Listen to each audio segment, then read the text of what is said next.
Have you ever heard a sound in the woods that you couldn't explain, but no one else heard it? What if you came home from a camping trip and realized something had followed you back? Tonight's story is based on events that were never reported and can't be found in any forest ranger logs. Before we start, if you're a fan of deeply unsettling, original horror stories that take you somewhere dark, hit that subscribe button and join the growing army of horror lovers here on Nightmare and Fear. We're on the road to 1,000 brave subscribers, and your support helps us keep the fire burning. Now turn down the lights, and try not to listen too closely to the things you'll hear, because they just might be listening back. My name is Darren Cole. What happened to me and my friends last October doesn't make sense. And if I don't talk about it, I feel like I'll forget it ever happened. That might sound like a good thing, but something wants me to forget. And I think it's getting closer again. It started with a group trip to a little-known lake in Oregon called Deadwater Basin. I know, the name should have been a warning. But we weren't looking for a family getaway, we wanted off the grid. It was me, my girlfriend Kayla, her brother Jordan, our friend Sasha, and Tyler, the wild card of the group. We were all in our early 20s, stressed, broke, and craving an escape. Kayla found the listing online. A camp for rent. Remote. Cheap. Isolated. 4 cabins. A dock. A forest so thick you can't hear the highway. Sounded perfect. No one told us why it was abandoned in the first place. Camping arrival. We arrived at Camp Deadwater just before dusk. The lake looked like a black mirror, no wind, no bugs, no birds. The cabins were weathered but usable. Mine smelled like damp moss and rusted nails. But we weren't picky. That first night was uneventful, except for one thing. Tyler said he heard splashing in the lake around 3 a.m. Not a fish. Not a duck. Big splashes. Heavy ones. Like a person walking into the water. He thought someone was swimming. But when he looked out the window, there were no ripples.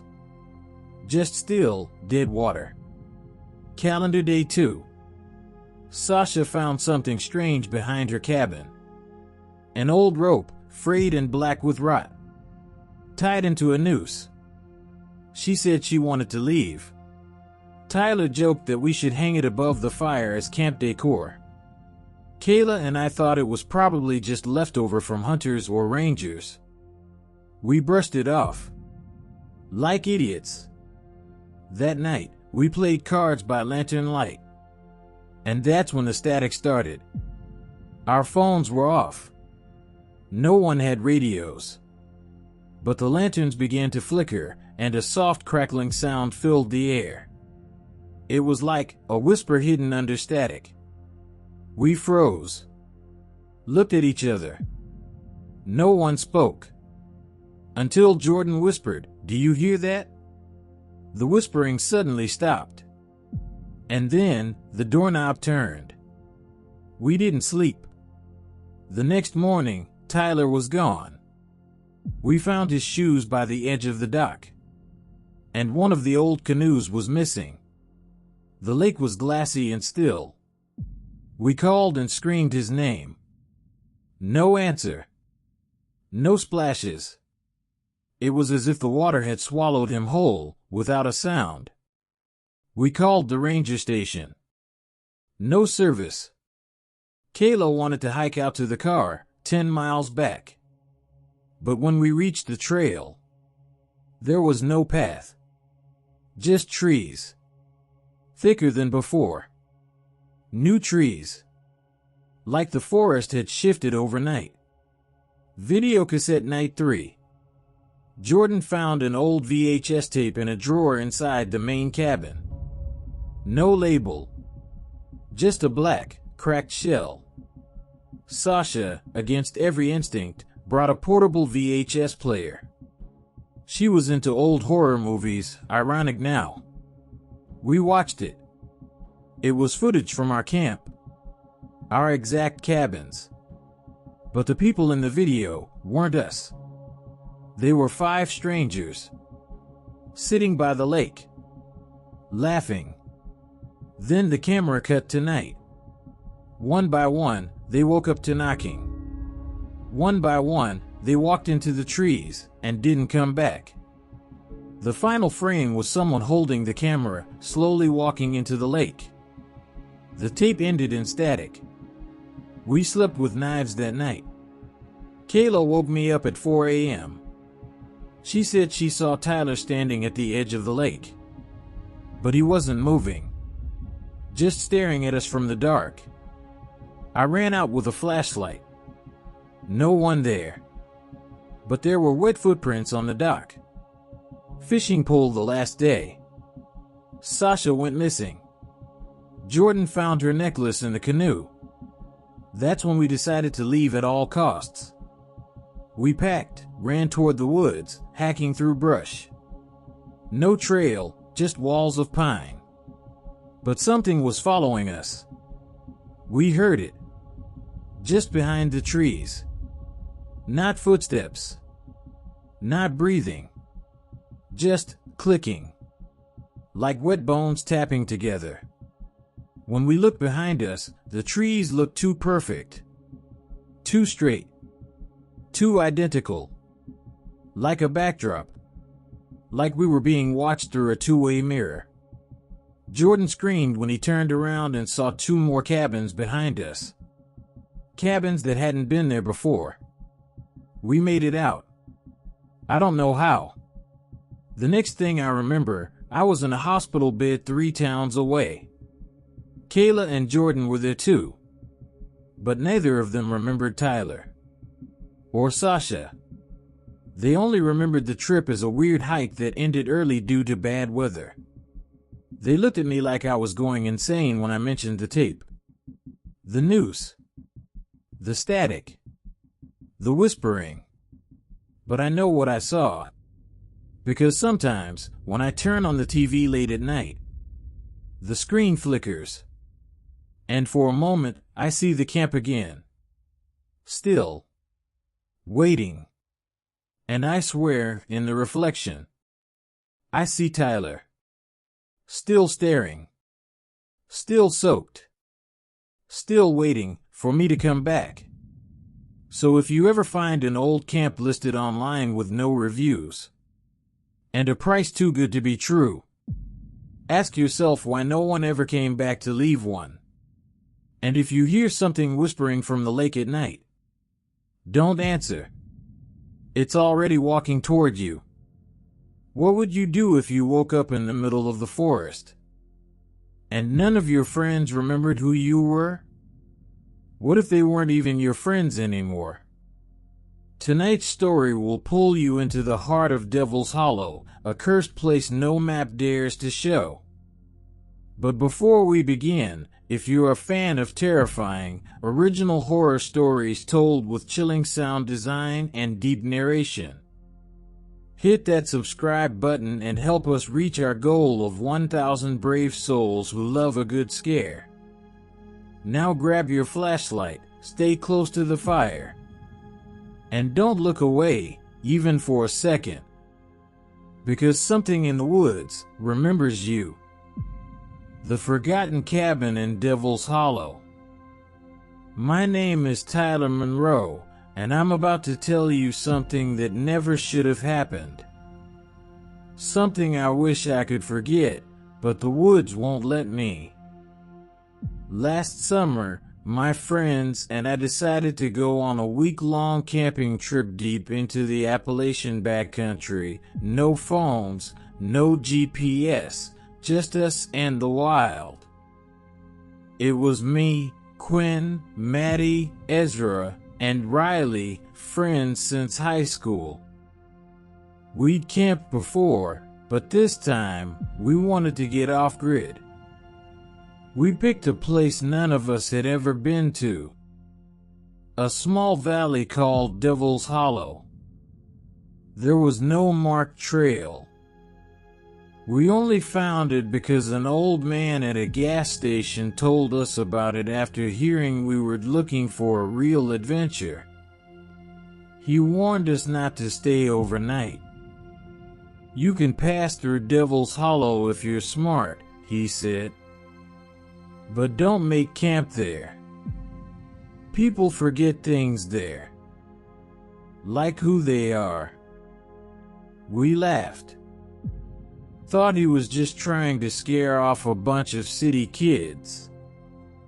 We thanked him, bought beer and jerky, and hit the woods. We hiked 5 hours before the landscape dipped into the hollow. It was beautiful, unnaturally still. Trees so tall they blocked out the sky. No birds. No wind. Just quiet. In the center of the hollow, we found a clearing with a rotting old cabin, half sunken into the earth. Ivy strangled the sides. It looked abandoned, but not empty. Naturally, we set up our tents right outside it. That first night was normal. Campfire, ghost stories, drinks.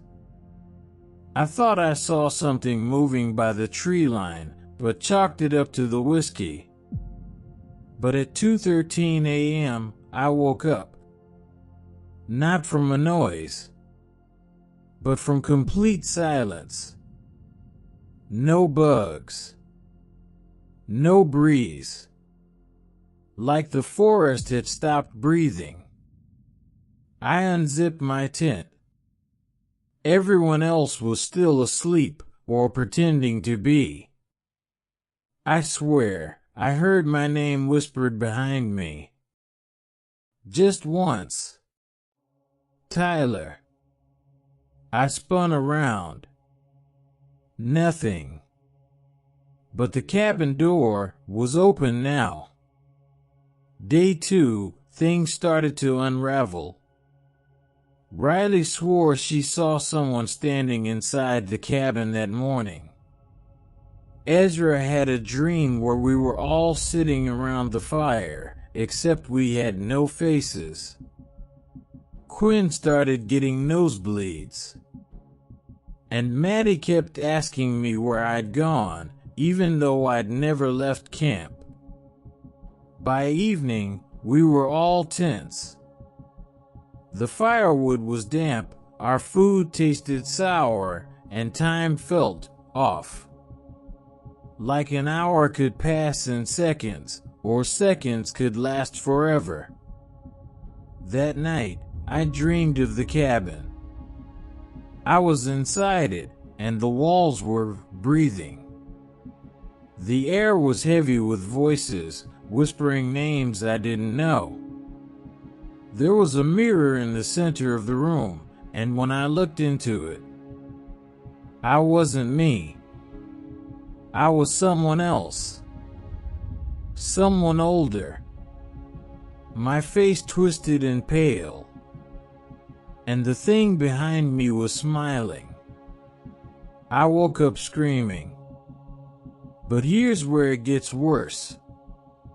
Everyone was gone. Tents gone.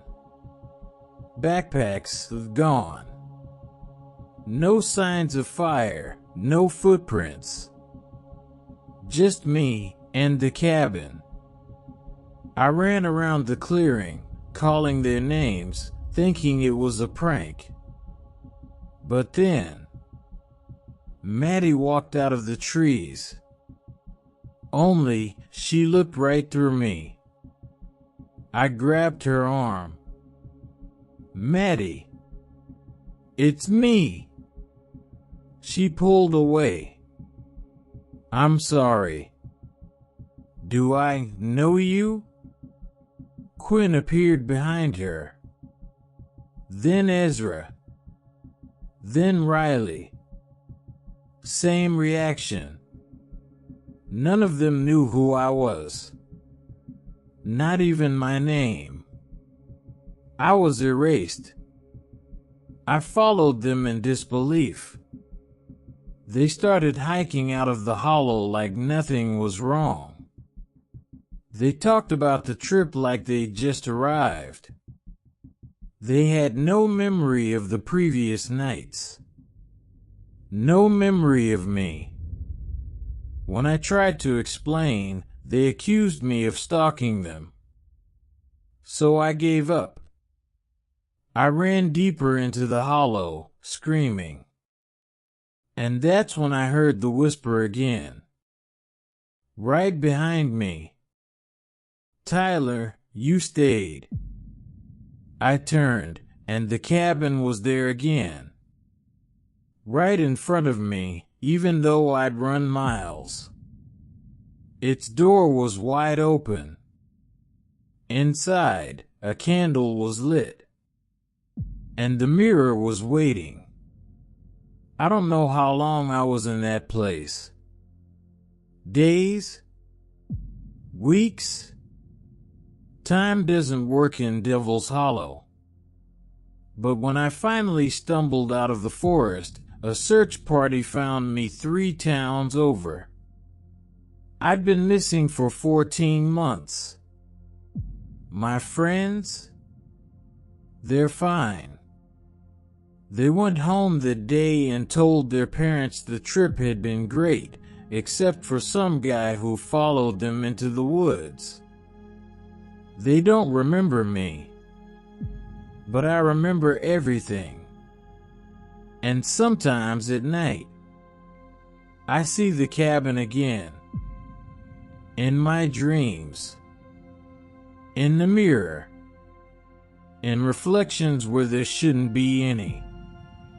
And the voice still whispers, "You stayed." So if you ever find yourself in Devil's Hollow, don't go near the cabin. And whatever you do, don't forget who you are.